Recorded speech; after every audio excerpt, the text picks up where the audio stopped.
Hey budget gardeners, Vita Loca here. Join me today as we winter sow some Echinacea seeds. So let's go.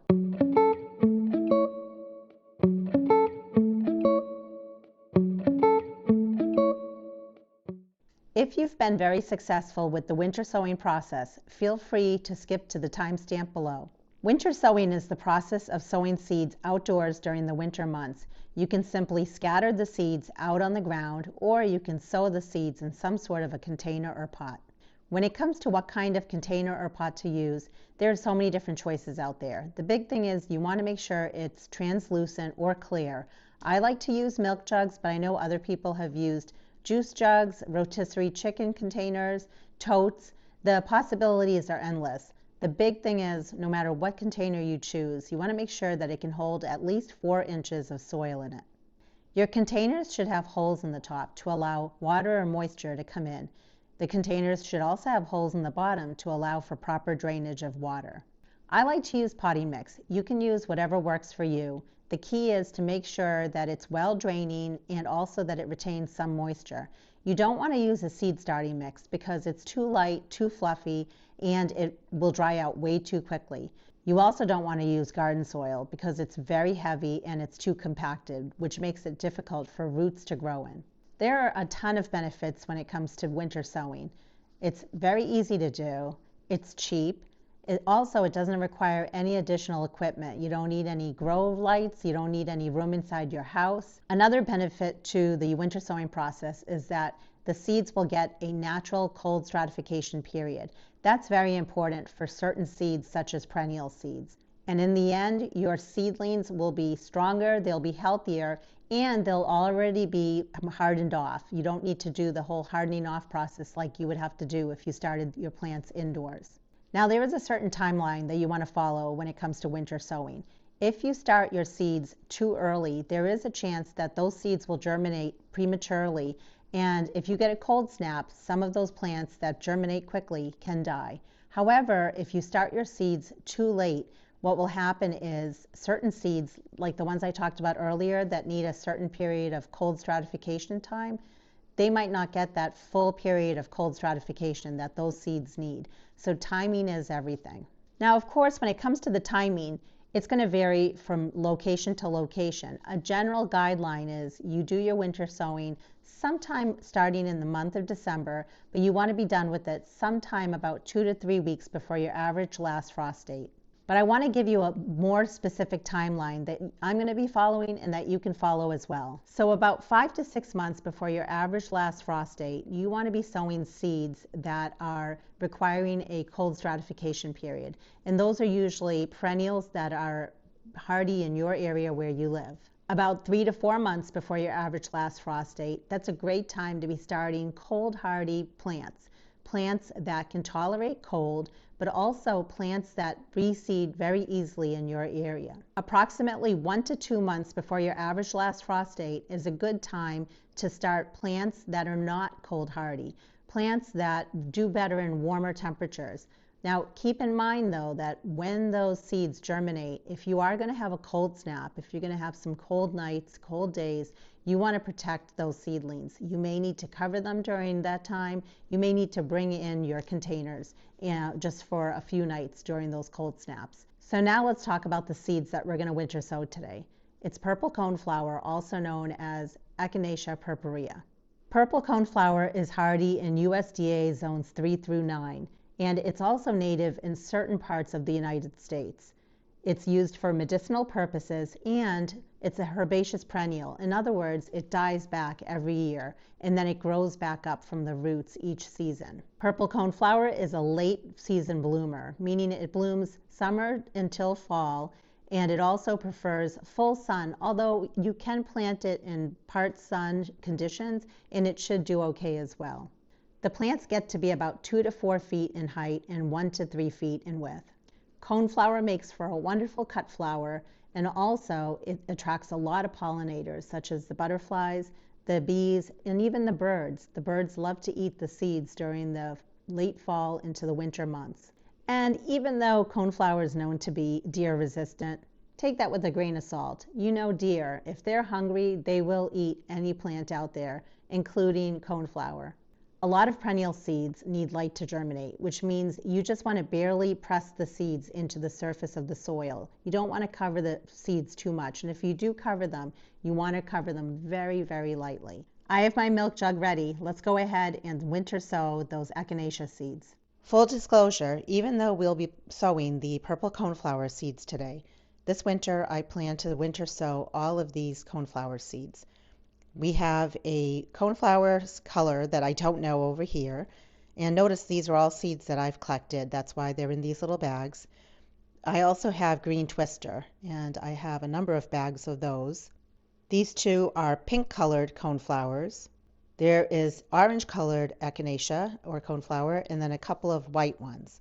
So I will definitely be showing you how these all look when they germinate in the springtime. So let's go ahead and get the purple coneflower seed sown.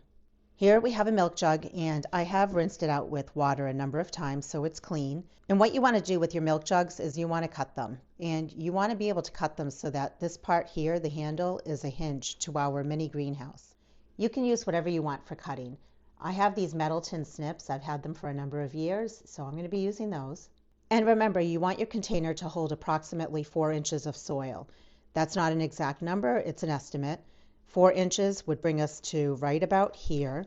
I'm not going to use a marker to make a line on my container, but if you wanted to, you could do that. We'll be cutting almost all the way around, but not fully around.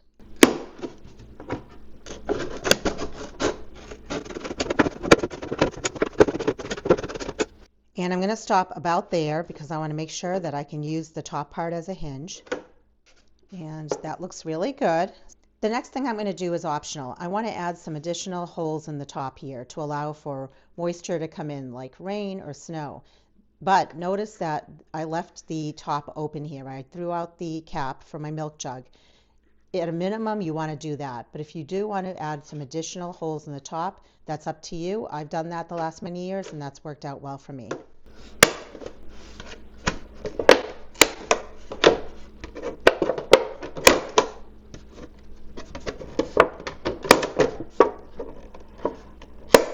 Don't forget, you also want to add holes to the bottom of your container. That is so important because when you think about it, as water comes in here, if there's too much water, you need the water to be able to drain out. There's no exact number on the number of drainage holes your container should have, but personally, I think more is better than less. I only added holes on the outside part of the base here. However, if you had a very large container that you're using, you definitely want to make sure you're adding some drainage holes in the center of your large container. The next thing I'm going to do is I'm going to add my potting soil into here. I have used potting soil that I'm going to be reusing. You can use whatever you want. Again, remember, it needs to be well draining, but it also needs to be able to hold some moisture. Even though this potting mix has been used before, that's okay because these seedlings won't need a lot of fertilizer to start off with. And I plan on fertilizing my seedlings once they have a couple of sets of true leaves on them. Now, I also want to mention I make my own potting mix. I haven't bought potting mix in years. I'll be sure to add a link to my DIY potting mix down in the description below. You can see that I filled the potting mix almost to the top here. The next thing we're going to do is we're going to add our seeds. Here's a close-up of what most coneflower seeds look like, either the purple coneflower or really a lot of other echinacea or coneflowers. I will mention I like to heavily sow my seeds when I winter sow. It's really up to you how many you want to sow. There's no right or wrong answer. The key is once the plants germinate and they get their first few sets of leaves, you want to thin them out. You don't want them to be competing in their space there. So I will be making a video showing you my process for pricking out the seedlings and thinning them out. Normally with my seedlings, I like to pot them up afterwards and let them grow on, but you can definitely take them out of their container. So in this case, it would be the milk jug, and you can take those little seedlings and plant them out into your landscape.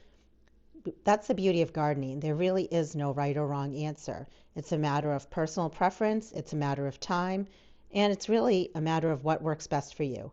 You want to be patient though when you winter sow because these plants will germinate when they're ready. It might be before or after other plants that you're winter sowing.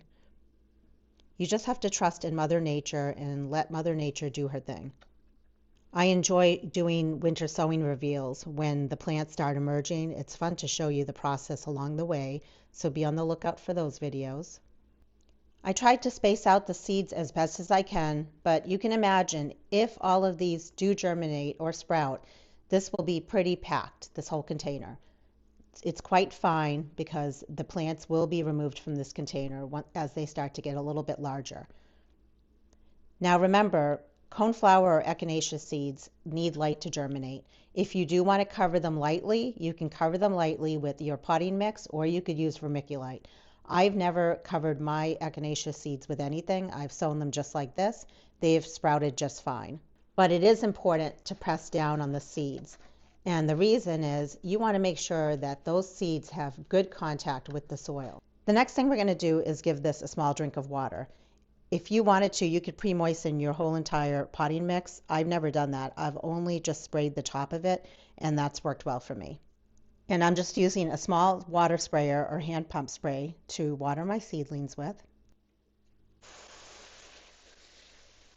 I'm not concerned about the seedlings moving around. They will be perfectly fine. However, if you were worried about that, you could do a gentle spray or a gentle spritz. I made a label, and I like to put a label inside of my milk jugs because sometimes, even though I'm using a garden marker, which usually doesn't fade out in the elements, I do like to put a label inside of my container in case the label on the outside fades. I like to use duct tape to secure my container and hold it in place. I found that it works really well. It's nice and sticky. I've also found that I don't need to place it all the way around my container. I think that's a big waste, and I want to be able to stretch the amount of duct tape that I have with a number of milk jugs. For the last many years, all I've done is applied 2, maybe 3 pieces of duct tape around my container, and that has held it in place all winter long into the spring months. I wanted to mention that where I live in New Hampshire, it gets very cold, and as soon as I place this milk jug outside, what's going to happen is it's going to freeze. And then there are going to be days that it may rain, but for the most part, it's actually going to snow, and that snow will enter into the top here. But I won't need to add any additional water because the container will be frozen. So typically, I don't have to add additional moisture until about April or so. However, where you live, it might be a totally different condition. So the key is you want to make sure that you're adding supplemental moisture to your container if it's getting dried out. I'll be placing my containers in a full sun area. I've done that for the last many years. And a common question is it better to put these in the sun or the shade? It really depends on where you live. And it also depends on the type of seeds that you're growing. I've always put all my containers in full sun, but I've also only grown perennial seeds. I will be planting other types of seeds this year, which will include the tender vegetable plants as well as tender flowers. And in that case, if I find that the containers are getting too hot and drying out too fast, or maybe the seeds are germinating a little too quickly, and those are the types of plants, or those are the type of conditions when you may need to move your milk jug into a shadier location. It's really a matter of trial and error, I feel. So I've just added 3 pieces of tape here, and I made sure to press down on them because I want to make sure that they are secured and are holding in place on my container. You'll notice that there are some gaps here. That's okay. These are perennial seeds. So if moisture gets in here, it won't harm my seeds. If any cold weather comes in here during the spring months, once the plants have germinated, it won't affect my seeds because these are perennials that are hardy in my zone. I don't like to write on my milk containers themselves because I like to reuse my containers for at least 2 or 3 seasons. So I'm going to write directly on my duct tape.